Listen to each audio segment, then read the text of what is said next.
আসসালামু আলাইকুম ওয়া রাহমাতুল্লাহি ওয়া বারাকাতুহু।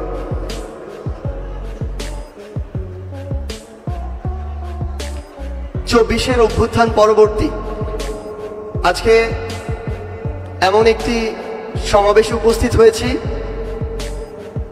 যে এই সমাবেশে যে মানুষগুলো উপস্থিত রয়েছেন তারা আমার চব্বিশের অভ্যুত্থানের সহযোদ্ধা। আমরা এই চব্বিশের অভ্যুত্থানের শুরু থেকেই, যখন এমন অনেকেই রয়েছে, অনেক ব্যক্তি, অনেক গোষ্ঠী, যাদের সাথে আমরা বিভিন্ন প্রয়োজনে যোগাযোগ করতে চেয়েও বা করেও যোগাযোগ করে উঠতে পারিনি, কিন্তু আজকে আমার সামনে আমার যারা সহযোদ্ধারা রয়েছেন তাদেরকে আমরা প্রত্যক্ষ এবং পরোক্ষভাবে পেয়েছি।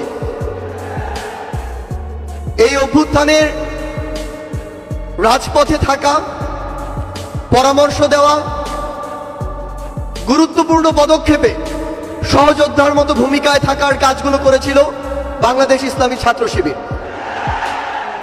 আমরা আমাদের জায়গা থেকে স্পষ্ট একটি জিনিস বলতে চাই, যে কেউ কোনোদিন কোনো সত্যকে চাপিয়ে রাখতে পারে না। সত্য প্রকাশিত হওয়ার সময় শুধু অপেক্ষা। এই ফ্যাসিস্ট বিরোধী যে এক বিপ্লব, এই বিপ্লবে আমার সামনে উপস্থিত থাকা আমার সহযোদ্ধাদের বিপ্লবী সালাম। বিগত 16 বছরে খুনি শেখ হাসিনা যাকেই তার পটেনশিয়াল থ্রেট মনে করেছিল, তাকেই যেভাবে পেরেছে নানা উপাধি দিয়ে, নানা তকমা দিয়ে, ব্লেম গেম খেলা যেটি ছিল সেই খেলায় মেতে উঠেছিল।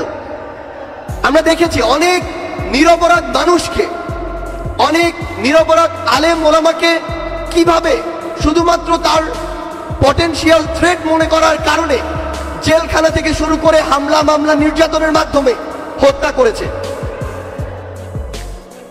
আমরা আমাদের জায়গা থেকে মনে করি যে বাংলাদেশ ইসলামী ছাত্র শিবির সহ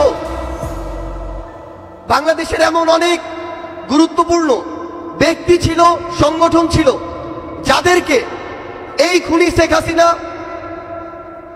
বাংলাদেশে, এই স্বাধীন দেশে বেঁচে থাকাটা তাদের জন্য দুঃসাধ্য করে রেখেছিল। আমরা আমাদের জায়গা থেকে শুধু আপনাদেরকে একটি কথাই বলতে চাই, খুনি শেখ হাসিনা যেভাবে আপনাদেরকে সহ অনেককেই রিপ্রেজেন্ট করার চেষ্টা করেছিল, বাংলাদেশের বর্তমান প্রজন্ম সেটিকে কিন্তু বিশ্বাস করে না।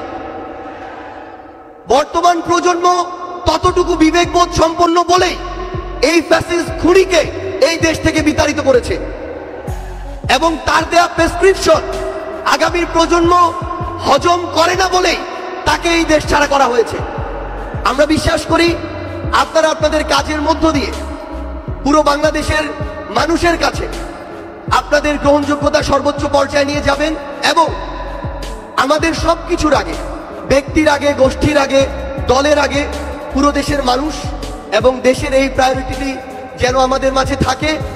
আমরা বিশ্বাস করি 24-এর অভ্যুত্থানে আমরা একসাথে হাতে হাত রেখে, কাঁধে কাঁধ মিলিয়ে, এমনকি পরিকল্পনার টেবিলে একসাথে বসে যেভাবে আমাদের কাজগুলো করেছি, আগামীর বাংলাদেশ গঠনে দেশের স্বার্থকে সবার আগে রেখে আমরা একইভাবে ঐক্যবদ্ধভাবে কাজ করে যাব।